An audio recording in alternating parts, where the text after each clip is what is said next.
Salutations, ladies and gentlefish. Today, I'm going to be talking about SpongeBob, the Cosmic Shake, because I've been playing it very recently. In fact, I played it on stream for 3.5 hours. So if you guys want my pure, unedited, filtered thoughts on the game, I recommend going to check out those streams. So much pure, unadulterated jelly, so much raw power. So long story short, SpongeBob and Patrick fuck up everything again, using this weird bubble dream wish juice that I get from this mermaid called Cassandra, who is definitely playing a part in my wishes. And now you gotta save all your friends from these weird wish portals. See, now the concept itself isn't that confusing, but when you start to break down the actual makeup of these portals, it starts to crumble. In the worlds, the characters play the part of the character in the world, but it's a little confusing because they're not like brainwashed or anything. They know that they just got sucked into these portals. So basically, Mr. Krabs, for example, gets sucked into this cowboy dimension, but he knows that he got sucked into it and then just becomes a bandit. And then when you save him, he just, you know, folds. I like I said, it's a little confusing. But anyway, for how weird the plot is, the game looks fantastic. I mean, just look at some of this gameplay here. Now, personally, for how much I love Battle for Bikini Bottom Rehydrated, I will admit that at some points it does just look like a reskin. Like, it looks like a reskin of the original models and everything, and that's basically it. They have the same mannerisms. There's not really a lot of animation going on, maybe in the cutscenes, but there's not a lot of flow to it, you know what I mean? But in this game, it feels like it's been animated from the ground up. I mean, some of these animations are so lively. The art style looks incredible. I love the blue and purple, like, undertones to a lot of the stuff they do. It genuinely looks like you're watching the SpongeBob movie, like the new one, you know, the fucking On the Run one, but, you know, not as shitty. But still, it looks fantastic. I mean, just look at some of these cutscenes here. It just looks fantastic. I don't know what else to say. They really outdid themselves here. All the levels in this game seem to be remixed levels from Battle for Bikini Bottom, but with like a twist. Like, for example, instead of downtown Bikini Bottom, it's Karate Film City Bikini Bottom with Hollywood and all that. And I really like that. Like, Jellyfish Fields is now like the Wild Wild West. Goo Lagoon is now Pirate Goo Lagoon. It really works really, really well to stab the nostalgia out of your chest. And the new enemies that accompany these worlds look fan-frickin-tastic. Like, I don't even know how to explain it, but I love the robots from Battle for Bikini Bottom. But the fact that they were able to make enemies that work so perfectly in the theme, mind-blowing. Mind-blowing how good this game looks. By the way, Bikini Bottom does not look like Bikini Bottom from the original game. They changed that the fuck up. I don't know why they did that, but honestly, I kind of like it. It makes a full circle. You can go all the way around and go back to SpongeBob's house. It actually makes it feel like a city less than an actual, how you say, game level. Okay, so the big one, the gameplay. You know, this is probably the most shocking out of anything in this game. It's not an open world. It's a story-based platformer, which basically means each level leads to another, and it's overarching in the whole story. That's why when you complete the level somewhat changes, and you'll be able to go back to the level and complete side quests, which is fine. But I will admit, this game would work a lot better as an open world. Not mainly for the fact that I have a bias towards open world, Tears of a Kingdom, but, I mean, it's a collectathon. Usually collectathons have a sense of platforming and open worldness for you to actually explore. But this more or less just feels like a level that has like little mini levels in it. It's still good. Like the story levels are incredible, you know, like when you go through it all with all the dialogue and everything, it feels great and it feels like you're on track and you're actually doing something. And you know, open worldness can probably like make you feel like you're lost and you don't know what you're doing, but it's one of those things where like you could tell that if this was an open world, it would work so much better because everything would be able to be accessed all at once. And I mean, SpongeBob Battle for Bikini Bottom in itself had like a linear story level mission that you had to go through, but there were still a lot of golden spatulas on the side to pick up to actually unlock other worlds. But in this one, you have to complete the main objective to unlock a next world. And I'm gonna be honest, I don't know if I like that much. I mean, it works. It makes me feel like I'm actually progressing, but you know, the loss of exploration in this beautiful SpongeBob world, you know, it's just one of those things. I will also say that it's disorienting at times when you actually go back and try to collect some of the scattered collectibles, because at some points you don't even realize where you are in the level and where you might want to find these side quests. I mean, for a collectathon, you gotta know where you gotta collect stuff, you know? Not like the exact locations of collectibles, but you should have like a rough idea of like, oh, there's gonna be some side collectibles to collect in this specific area. And speaking of collectathon, there are things to collect in-game, but I'll be honest, they don't really feel tangible to me. Here's the main collectibles. There's the bubbles, there's the doubloons, and then scattered throughout the level, there's golden spatulas and golden underwear, which I have not even found one golden underwear yet. And there's no tally or anything for golden spatulas or golden underwear, so I'm kind of in the dark. I didn't even know they were in there. Like, I didn't even know, like, if I explored the levels enough, you'd find them. Which you're like, oh, that's the point of exploring. Yeah, that's the point of exploring, but at least tell me there's, like, a golden spatula in the level, you know? Like, I shouldn't be able to expect a golden spatula if I wasn't told there would be golden spatulas at all. Like, I didn't even know it was going to be a collectible in the game. That's one thing.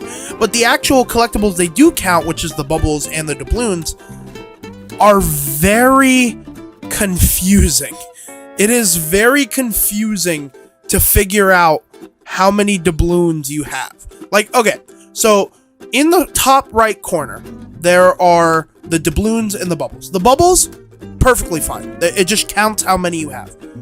The doubloons counter, though, confuses the fuck out of me, because I'll collect doubloons. Like, currently in the game, I'd say I have about like 7 to 6 doubloons, right? The counter will sometimes reset to 0, 1, 2, and then I'm like, oh, maybe it's a losable. It feels like a losable collectible, but it isn't. It's something that you have permanently, which you can check in the menu, where you can check that you have the doubloons in the area, and it shows you how many are in that area. But the thing that's confusing is that wouldn't you want the doubloon checker to tell you how many you have in total, or like how many you currently would have in a world? Not like just, hey, you got a doubloon, make sure you don't die or that counter will reset. Like, it's so confusing, you know? And it's one of those things where I just feel like, so I don't really feel incentivized to collect the doubloons. Also, I'm gonna be honest with you, I don't know what doubloons do. Like, there's this like progression bar, like XP thing, and I thought that the whole point of the doubloons was to unlock the costumes. It's not. You have to raise that meter, and that's what makes the actual thing go up to collect some of these costumes. And it's, I don't know, it's very confusing. I feel like they could have streamlined this way more. All they had to do, literally just make doubloons that you have, like in total, be in the top corner of the screen. That's all they had to do. It would have been perfect. And let's say you knew the exact number of doubloons you need to complete the game, then boom, that's an exact counter you have. So I don't know, it's a little confusing. I will say though, I really love the costumes. Like, the costumes, I think, bring and elevate this game to another level with customization. I mean, come on. The fact that I can dress up as the Cuddle Crab, or like SpongeBob wearing a thong, or SpongeGar, it works really well, and I really enjoy it. I feel like that's what SpongeBob is about. It's about having fun. I mean, they even add like this cool little detail. Like, I like the pirate skin the most, right? So when you walk around in the pirate skin, the footsteps that SpongeBob usually makes gets changed to one SpongeBob footstep and then one wooden plank hitting the ground because he has a peg leg. Like, that type of immersion is fantastic for gameplay, especially when you're traversing these worlds. The controls for the game are actually surprisingly good. Like, the main thing is it kind of copies Battle for Bikini Bottom's controls, but there weren't really a lot of things wrong with those controls, and they just basically refined it, which I really do like. They added a lot of good stuff that I do enjoy using in-game. The only thing I don't like about the controls is the pizza box glider. Now, I don't know about you, but when I'm gliding, I kind of expect to be at the same speed I was walking to glide. Like, I expect the glide to not be like slower than the walking speed of the character. The pizza box glide is not fast. I know they did this because later in the game they introduce like rings that you fly through that make you go really fast. But the thing is, it's not even that much fastness I'm asking for. I'm just asking for basic speed matching with SpongeBob's walking and then SpongeBob gliding. It would make the game so much easier to actually plan out like time jumps and everything. And sometimes I notice I'll like have in my head a perfect jump planned. I try it, everything works except for the pizza box. The pizza box is just slow as hell. So I'll say this, if there's any modders who can figure out how to mod the pizza box gliding, like gliding speed in general, if you can manipulate that to be faster, the moveset would be perfect. The thing I really like about the control scheme now is that there's a battle system to a certain degree. I mean, not to the point where you can upgrade anything or whatever, but I will say they at least added some moves that make sense if you're battling a giant horde of enemies like you usually do. Like, I remember in SpongeBob Battle for Bikini Bottom, they're not even fights, they're more or less just enemies roaming around. That was nice, and it gave us something to like hit, and you got collectibles for it, but it never really felt like a true fighting thing. You kind of were just whacking them with the bubble wand. But in this game, you feel like you're dodging, you're hitting enemies, you're timing blows, you're trying to think of what's the best way to take out the enemies.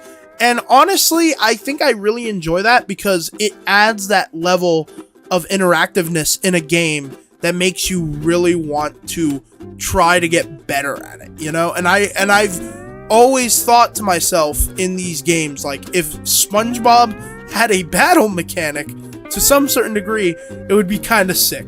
So I'm glad that it's kind of showing. But on the other side of the coin, it can also be very boring for the main reason that your deaths don't really happen. Like, okay, so when you die in this game, you basically reset at the nearest checkpoint. But the thing is, there's a lot of checkpoints, and sometimes it doesn't even do that. It sometimes just spawns you right at the initial interaction that killed you. Which is nice if you're a child, but I kind of want some, like, I want some challenge. It's not like the hardest thing to implement. If anything, just it should have been that because these levels are levels now and don't really have a big sense of I would say completion, I think they should have added some lives to this game. Like, I think that would have made it a lot better.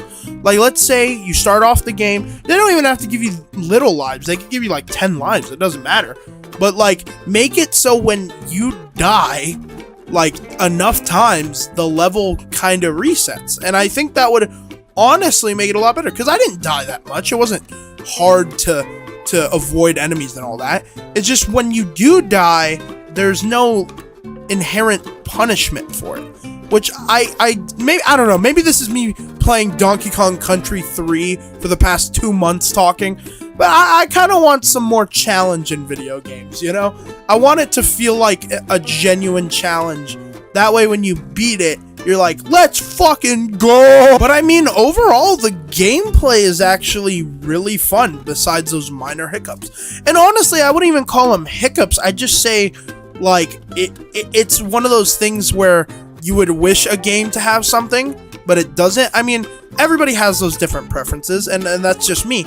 But as a base product, besides, I guess, the collectibles, because that's the only thing that actually pisses me off, the entire game is actually pretty good. I mean, the gameplay is amazing, you know? Even though there are some minor bugs. Darn. Oops, sorry.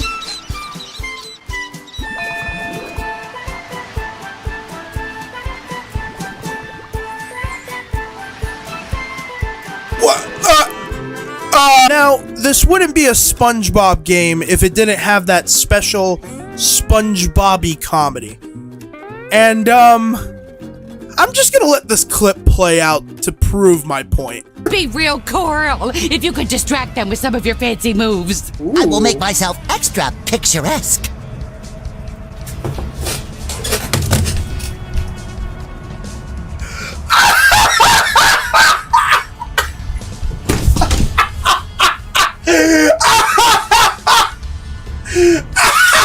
This game is so funny.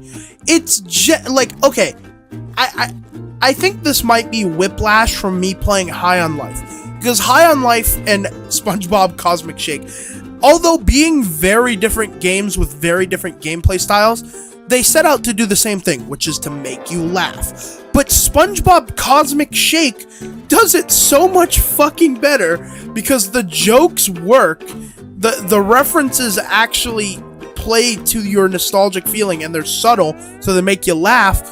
And on top of all this, they give you time to register the joke instead of just babbling on like an idiot. It just feels like playing SpongeBob, like playing a game version of the TV show. In fact, I would even say this game, compared to newer SpongeBob, is way more funny than new SpongeBob. It's incredible how much this game like perfects SpongeBob's charm and appearance and everything about him to make it so funny. Like, I know it's subjective and comedy's subjective, and you guys might play the game and not laugh at some of these jokes and think they're stupid, but I mean, come on. You're telling me you saw that clip and that wasn't one of the most funniest things you've ever seen in a video game? Like, come on. You're lying to me at that point. You're lying.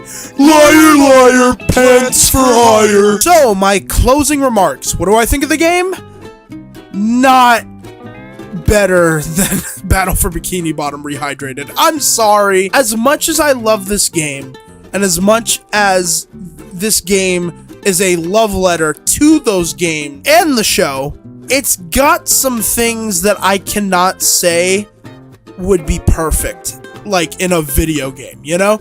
Like, play this game 100%. If you've played Battle for Bikini Bottom or Rehydrated, whatever, play this game, because it's just more of what we have come to love. But I will say this, based on the other games, this is definitely not the best one in the entire, I guess I wouldn't call it a trilogy, I'd call it more like a remakeology, to be honest, because Battle for Bikini Bottom, and then Rehydrated, and then this game.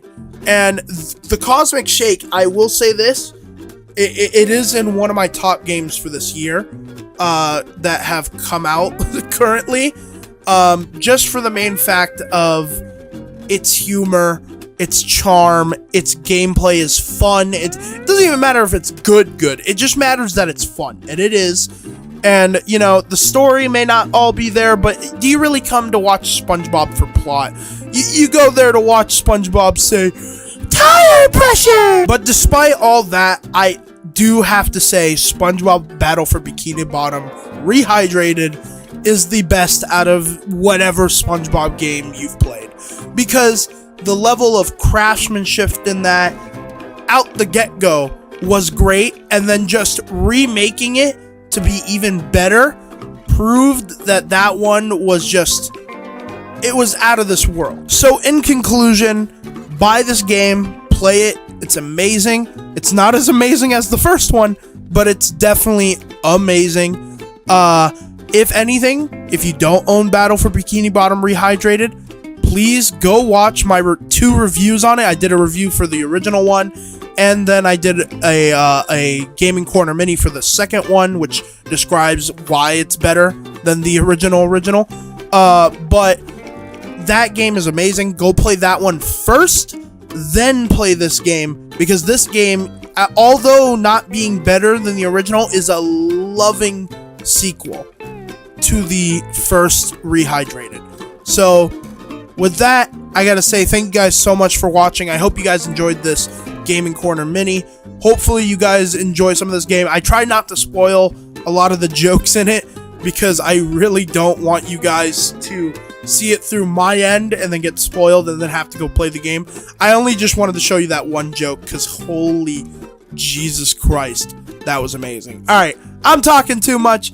You guys go have fun, go buy the games, go play them. Let's hopefully get a third one. Catch you guys on the flip. Flippin' patties! Ah! Money on my motherfucking mind. Cut 5 haircuts at the same time. White gold pants, jet ski, made a wine. Foie gras bust of Albert Einstein. Get money. But I don't like The Cosmic Shake. Then why did you ask for it?